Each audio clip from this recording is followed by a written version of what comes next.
Ça, c'est ma tante. Ça, c'est une copine qui était venue. Ça, c'est mon grand-père. Et ça, c'est moi. Et ça, c'est ma maman.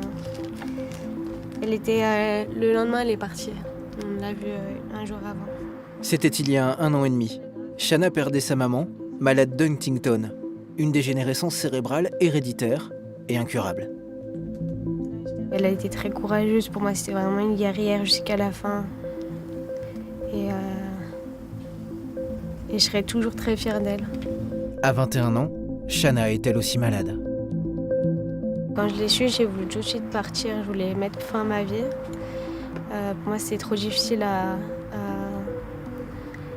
supporter tout ça, donc je voulais partir. Dans quelques années, quand la maladie progressera, Shanna perdra le contrôle de ses mouvements comme Kevin, dans l'incapacité de taper un simple texto. Des troubles physiques et psychiatriques, une vie de souffrance. Mais sur son chemin, Shanna a trouvé Marguerite Margot pour les intimes et son association. Il est beau là. Il est beau là, mon frère. Une marraine de cœur qui connaît de trop près la maladie.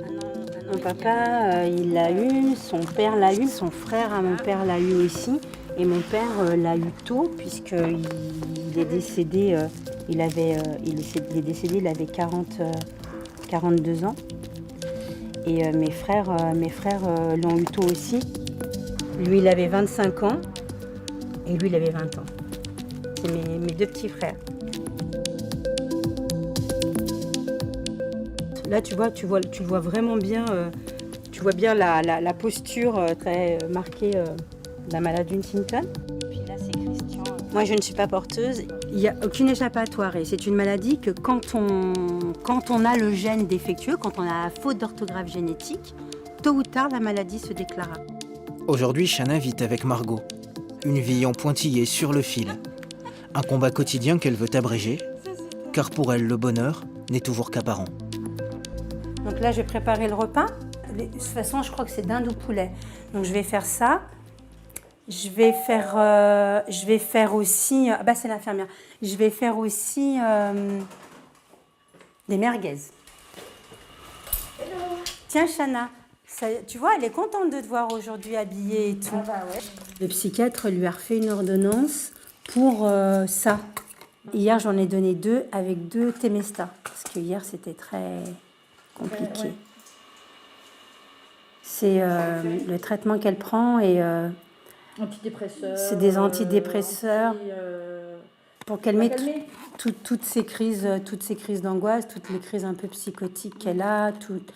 Et ce que j'expliquais à l'infirmière, c'est qu'elle a aussi un traitement en phase de crise auto-agressive. Tu peux me les donner, ces comprimés-là ? Je te les ai mis là-dedans normalement. Ok, merci.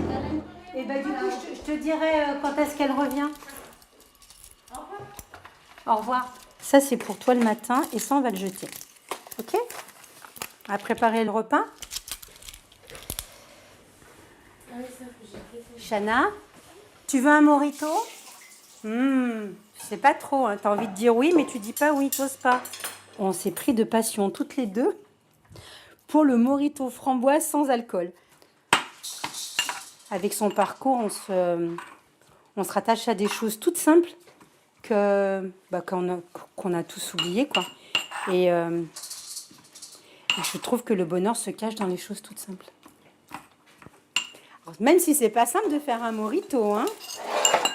Cette fois, par contre, je mets pas de bière. Parce que hier, elle a mis de la bière. De la bière dans le mojito ? Oui, elle s'est trompée. Elle m'a tuée de rire. Elle sort la canette, elle croyait que c'était du... La canette, elle était verte. Je dis, oh, super, j'ai du Perrier qui est bien frais. Je le sens, mais c'est de la bière. Ok, bon, merci. Là, tu m'as fané, là. Est-ce que tu peux aller chercher les glaçons, ma puce ? Tu sais, ils sont dans la machine. Je sais pas dans quoi. Mets-toi là. Tu veux pas un marteau ? Bah, carrément. C'est quoi ? Mojito au marteau. Même moi qui étais serveuse avant, j'ai honte. Hein. Mais ça marche beaucoup mieux. T'as vu ? Donc là, ça va être vraiment du Perrier, je te signale. On est d'accord ?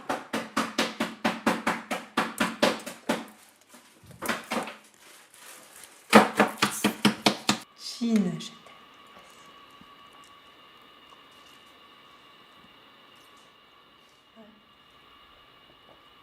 Et puis c'est rafraîchissant. Je sais que je vais partir dans pas très longtemps. Et je suis contente parce que, même si ça me fait très peur, je suis contente parce que j'ai pas envie de vivre tout ce que ma mère, elle a été très très malade, pendant 15 ans, elle a été à Saint-Jean-de-Dieu. Et j'ai pas envie de rester, par exemple, 15 ans à l'hôpital. Non, ça, c'est pas possible pour moi. J'ai envie de partir comme Margot dit, la tête haute. Même si... Et en vrai, je suis d'accord avec Félix aussi. Parce que j'aimerais bien dire... je vais le dire, hein, je nique la maladie. Je pars avant. Je la nique en partant avant.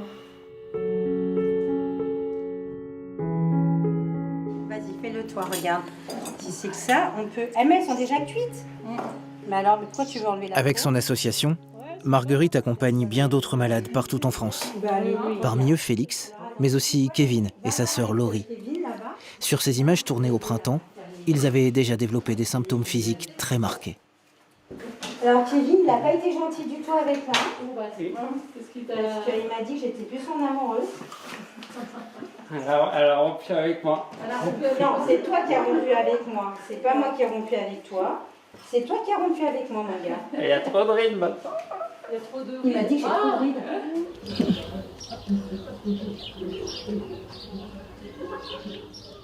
Sur chaque geste, je peux pas contrôler. Il n'y a pas de douleur par contre.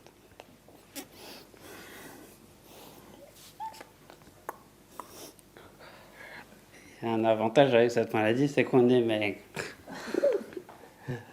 L'humour pour accompagner une décision douloureuse. Regardez-moi, tout va bien, je suis pas malade. À 33 ans, Kevin a fait le choix de partir sans attendre, sans combattre la loi française, en allant en Belgique, où le suicide assisté est légal. Ça fait très longtemps que j'y réfléchis. Plusieurs années.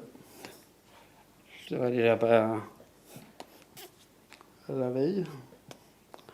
Je sors sur place. Et le lendemain, au matin, une piqûre. Pour un dernier sommeil. On m'aurait parlé de ça il y a 20 ans, j'aurais été complètement... j'étais complètement contre. Mais j'ai vu le décès de son papa, qui est passé par le suicide. Là, j'ai vu ma fille qui a fait 19 jours d'hôpital dans des circonstances terribles. Elle ne méritait pas ça. Et puis, je me dis, oui, s'il peut partir l'esprit tranquille. Kevin, est-ce que vous avez peur? Un peu. Et j'ai un peu hâte aussi. Pour terminer un peu tout ça.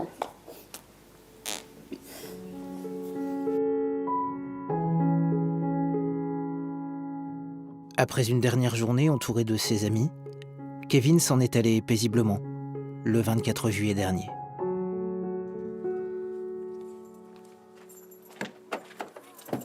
Le suicide assisté en Belgique ou en Suisse, Shanna n'en veut pas. Elle veut rester en France. Elle espère s'appuyer sur les directives anticipées, une nouvelle loi pour éviter l'acharnement thérapeutique, mais une loi théoriquement réservée à la fin de vie.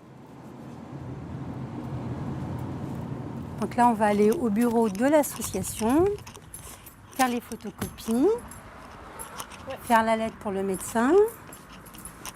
On va aller regarder... Ah c'est ouvert? Allez. Je sais pas qui a... Ça, mais je vais l'enlever. On s'en fiche. Xéphie, on s'en fiche.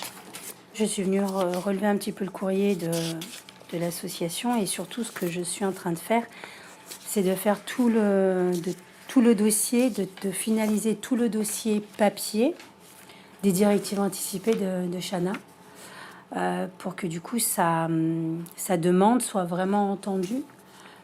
Et quand on lit ces directives anticipées, voilà, on dit qu'elle ne veut pas être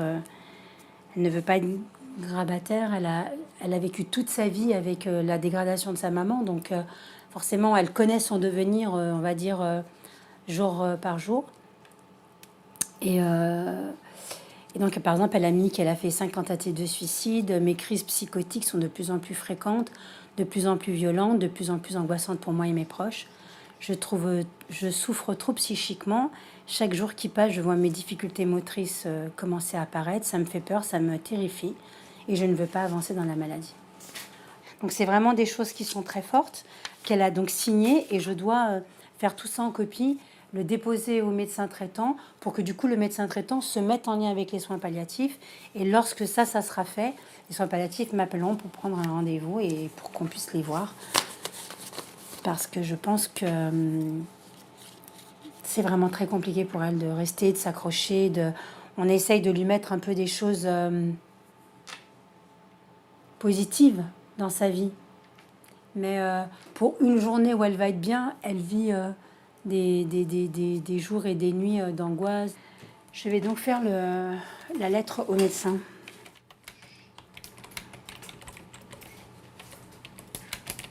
Tout bouge très vite et j'ai même pas le temps d'accepter les premières choses qui me sont arrivées, alors que déjà il y a la suite qui arrive.